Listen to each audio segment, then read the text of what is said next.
You won't believe how this all started. It was a regular Tuesday. I was buried in reports from the companies I've invested in, sipping coffee and watching the sunrise blaze over downtown Manhattan from my office window.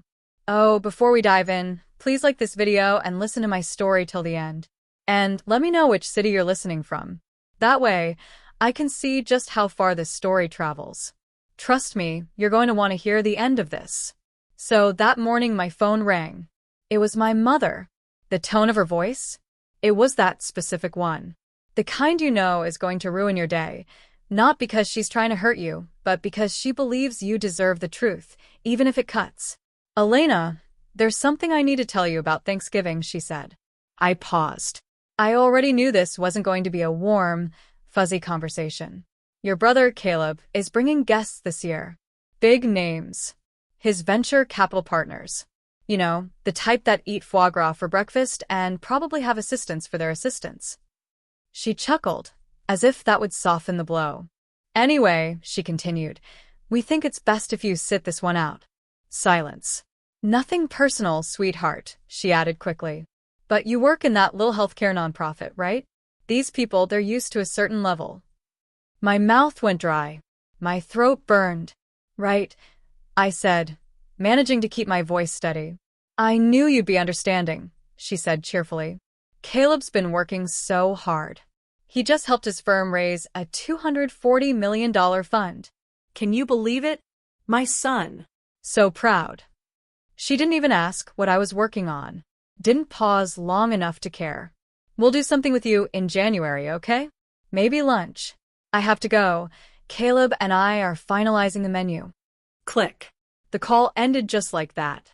No love you. No goodbye. I stared at my screen. A merger doc consolidating 3 of my healthcare tech companies. Combined valuation? $380 million. Have you ever been dismissed by someone who didn't even take the time to know who you've become? Drop a black heart if you've ever been underestimated, especially by your own family. Mom thought I couldn't hold a conversation with Caleb's partners. Funny, because 20 minutes later, James, my assistant, knocked on the door. Your 10 o'clock is here, he said. Morrison Capital. They're eager. Word is they just closed a $240 million fund. I blinked. Wait. Morrison? That's Caleb's firm. Give me 2 minutes, I said, standing up slowly. Then show them in. I walked over to my window, looking out over the city where I had built my empire, brick by brick. In silence. In secret. They didn't know. None of them did. And now his bosses were about to walk into my office. To be continued in part 2. Don't scroll away. You have to see what happens when they realize who I am. Part 2 gets real. James opened the door. 3 men entered. All suits and confidence. I recognized the leader, Richard Morrison, from conferences. Silver hair. Rolex that screamed old money. Behind him, 2 younger partners. One of them, Marcus Chen, Caleb's direct boss. The third, I didn't know yet. Miss Vale, Richard said, shaking my hand. Thank you for making time. I've been wanting this meeting for a while. The pleasure's mine, I replied, motioning for them to sit. Behind me, etched on the glass wall of my office, Vale Ventures' Elena Vale, founder and managing partner. Richard jumped right in. We're looking to expand heavily in healthcare tech. Just closed a new fund, $240 million. We're searching for partners with deep expertise in the space. Marcus nodded. Your work with Novamed was genius. And the HealSpan acquisition. Surgical. I smiled slightly. Appreciate that. We want to discuss co-investments, Richard continued. Sharing deal flow. You bring the sector knowledge. We bring generalist backing. A natural fit. They were pitching. Hard. They wanted into my world, my strategies, my pipeline, my precision. And then, Marcus picked up my nameplate. His eyes froze. Vale, he said slowly. Elena Vale? I nodded. Is Caleb Vale your brother? Yes. Silence. And then everything changed. Richard's smile faltered. I didn't realize that you two were siblings. Most people don't, I said evenly. We don't exactly run in the same circles. Marcus looked dazed. Caleb's mentioned a sister, but he always said she worked in nonprofit. I started there, I said, 12 years ago, but I moved into investment 8 years back. The third partner suddenly snapped his fingers. Wait a second. I know you. Wall Street Journal did that piece. The silent titan of healthcare. That was you. He pulled out his phone and held up the screen. My photo. My name. Richard stared. It says here your portfolio's worth $2.7 billion. Marcus was reading too. You were number 3 on Forbes' list last year. Power players in healthcare. We had no idea. Neither does Caleb, I said softly. My family doesn't know. I've never told them. Marcus looked stunned. But why? Because they never asked. Have you ever stayed quiet, just to see who would notice your worth without you spelling it out? Let me know in the comments. Has silence ever revealed someone's true character to you? Richard shook his head, almost in disbelief. We're having Thanksgiving dinner with your parents. Caleb said it would be a chance to see where he comes from. He pitched it like what? I asked. Marcus looked uncomfortable. Like a strong, successful family legacy.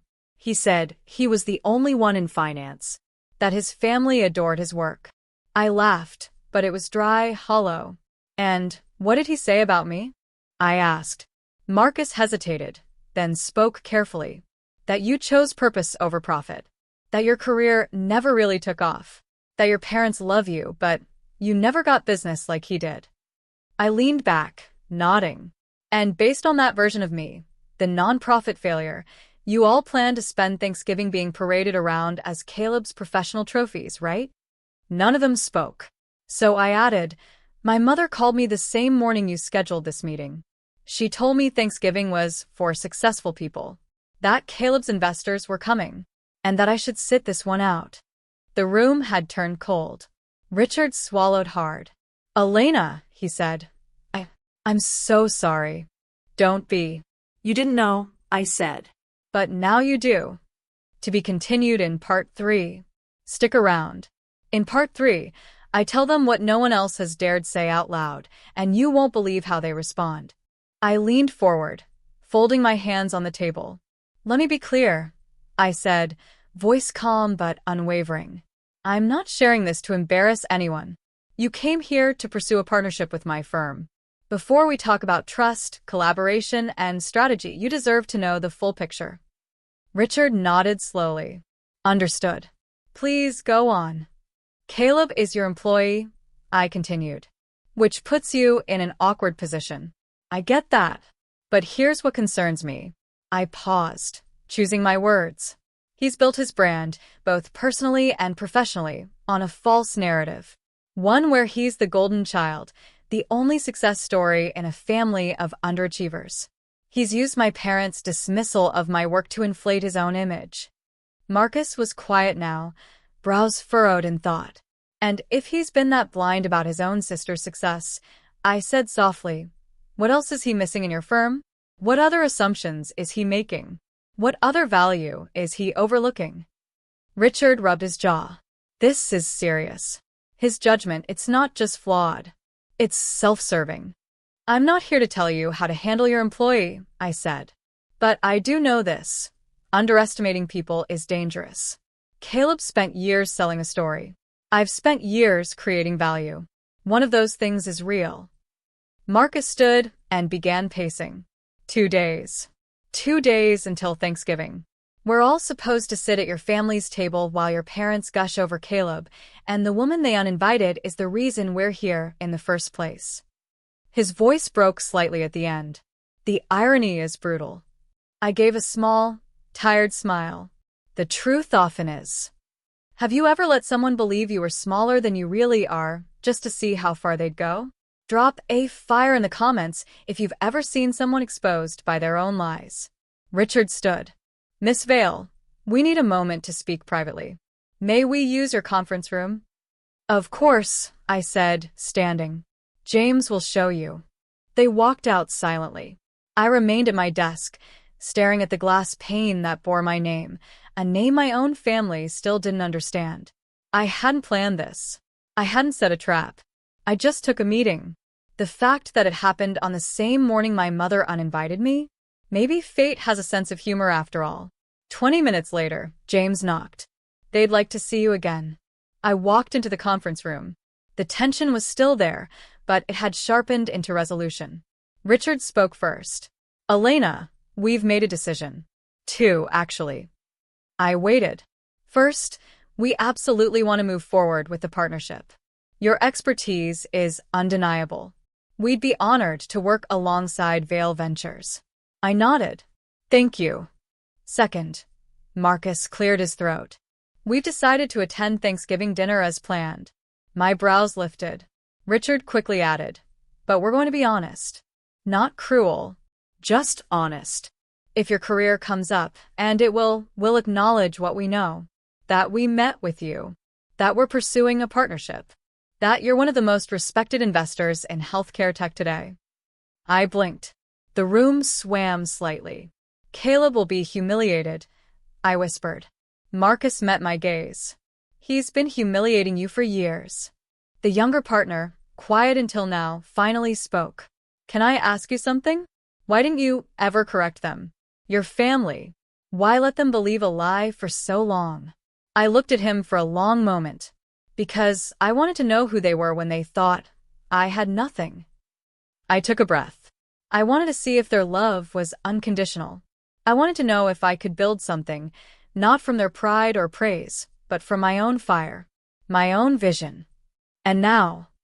Richard asked gently. Now I know, I said. Their love is conditional. Their respect? Transactional. But my success, that's entirely mine. To be continued in Part 4. Right arrow, don't go anywhere. In Part 4, Thanksgiving arrives, and what happens in that dining room? Let's just say, they'll never forget it. Thanksgiving morning arrived crisp and quiet. I went for a run by the river, came back to my brownstone, made coffee, and tried not to think too hard. There were no texts from Mom. No happy Thanksgiving, or missing you today. Not even one of her passive-aggressive emojis. Just silence. Until 11:03 a.m. My phone rang. Elena, my father's voice cracked through the speaker. Can you come to the house? I paused. Dad. Mom uninvited me, remember? That was a mistake, he said, voice low. We need you here. Please. The way he said it, shaky, like he'd been hit by something emotional and couldn't get his footing, made my stomach turn. What's going on? Just come. Against my better judgment, I drove to the house in Westbury. Every inch of me screamed turn around. But I didn't. I walked into a war zone disguised as a dining room. The chandelier glowed softly. The food sat untouched. The air felt like it had been sucked out of the room. Mom was at the table, dabbing her eyes. Her makeup smudged, something I'd never seen. Dad stood by the window, pale.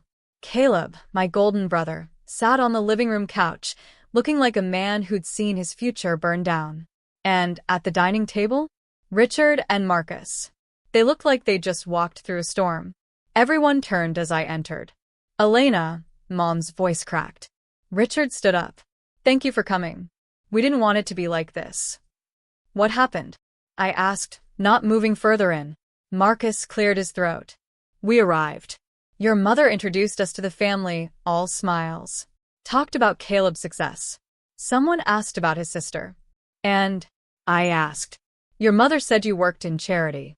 Couldn't attend because of a fundraiser.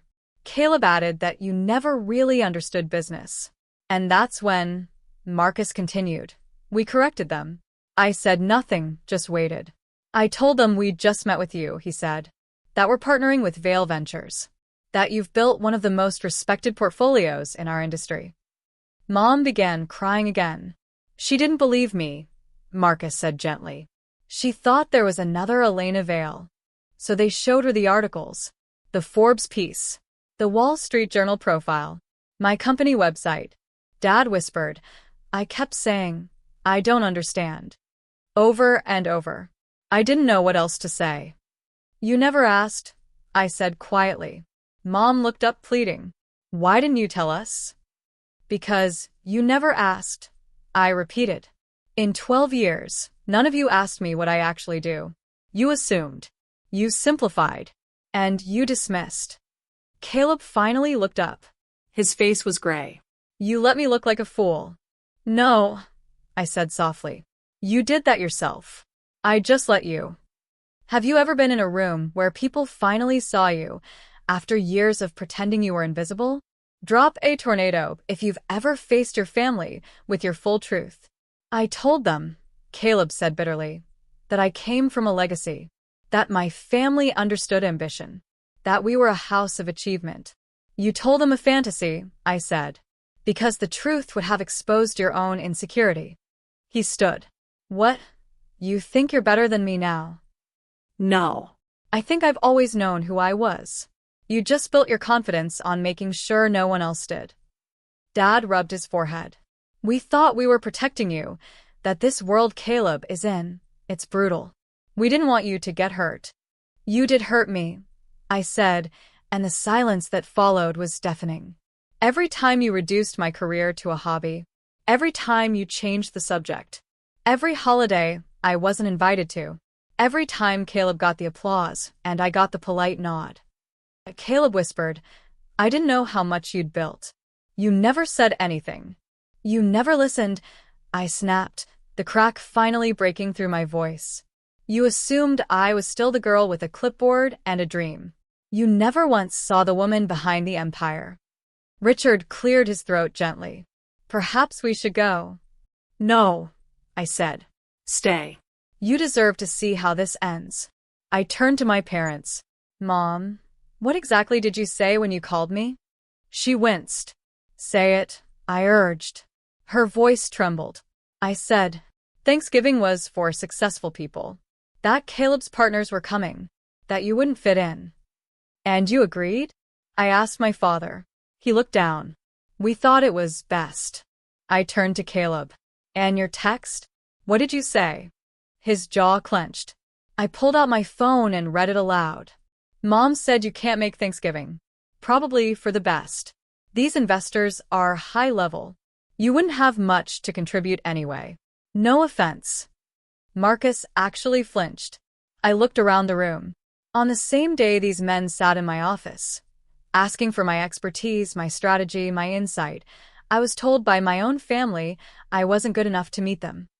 Everyone stared, frozen. Then I said it. I wasn't uninvited from Thanksgiving. I was erased from the narrative, so Caleb could stand taller on a foundation of lies. To be continued in part 5. Right arrow, don't miss the final part. The ending is raw, powerful, and real, and there's one moment that changes everything. The room was silent. Raw. The kind of silence that doesn't come from a lack of words, but from too many truths finally laid bare. Caleb sat back down. Shoulders slumped. Voice barely a whisper. So what now? You've exposed me. Humiliated me. Was that the goal, Elena? I shook my head. If I wanted to humiliate you, I would have walked into this dinner myself, unannounced, and told everyone what I do. I would have made a scene. I looked at my parents. But I didn't because I didn't build my career for this moment.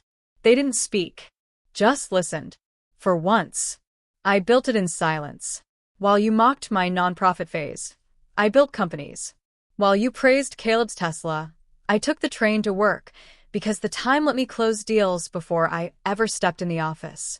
While you said no man would want me, I was negotiating mergers that men twice my age couldn't handle. My mother was crying now. Really crying. Not the embarrassed tear dab, but the kind that comes from shame. From recognition. Elena, we didn't know. You never wanted to know, I said softly. You made me small so Caleb could seem big. You chose the illusion because it was easier. Then I turned to Caleb. I've never needed your validation. That was always your addiction, not mine. His face crumbled. A lifetime of pretending, undone. Marcus finally broke the silence. Miss Vale, we'll be in touch about the partnership. Then he turned to Caleb. We'll also need to speak. Privately, before Monday. Caleb nodded, eyes wet. And then, tell me in the comments. And if you've dealt with something similar, share your story. You're not alone.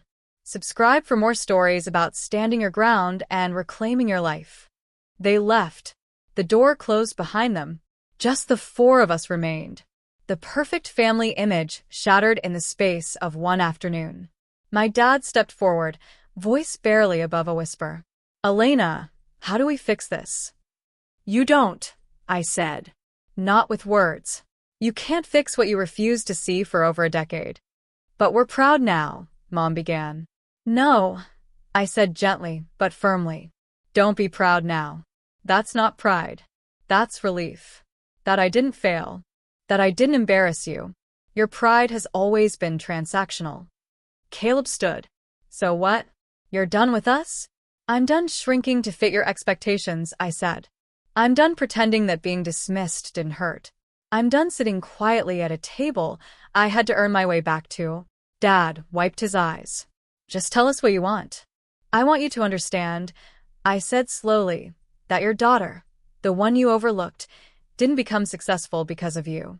She became successful in spite of you, because she saw opportunities you couldn't imagine, because she worked harder than anyone in the room.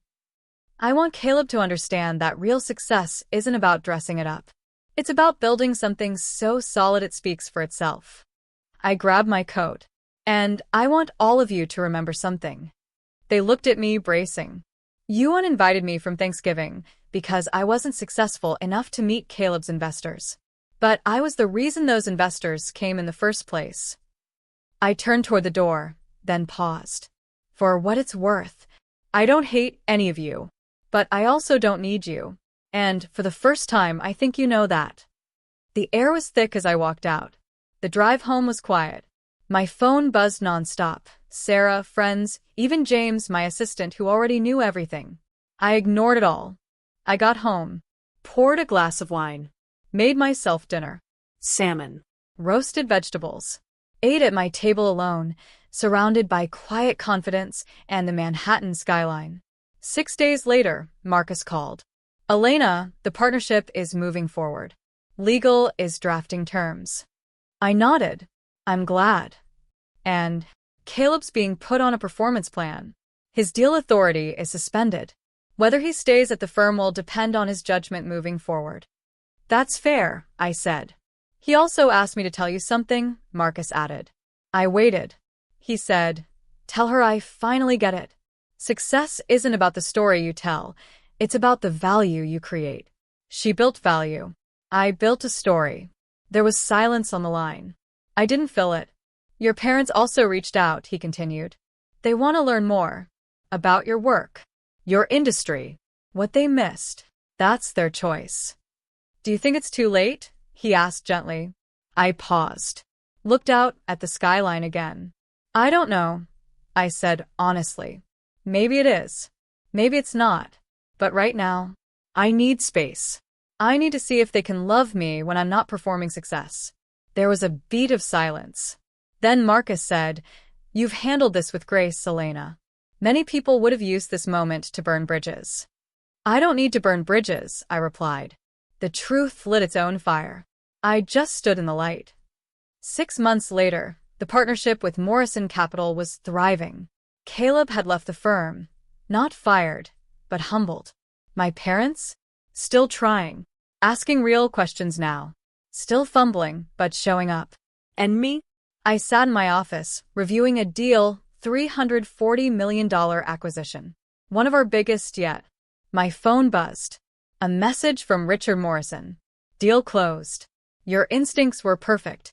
This partnership was the smartest decision we've made in years. I smiled. They had walked into my office expecting to meet someone from Caleb's world.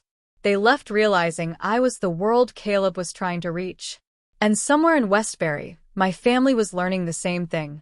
That the daughter they underestimated was the one they'd been chasing all along.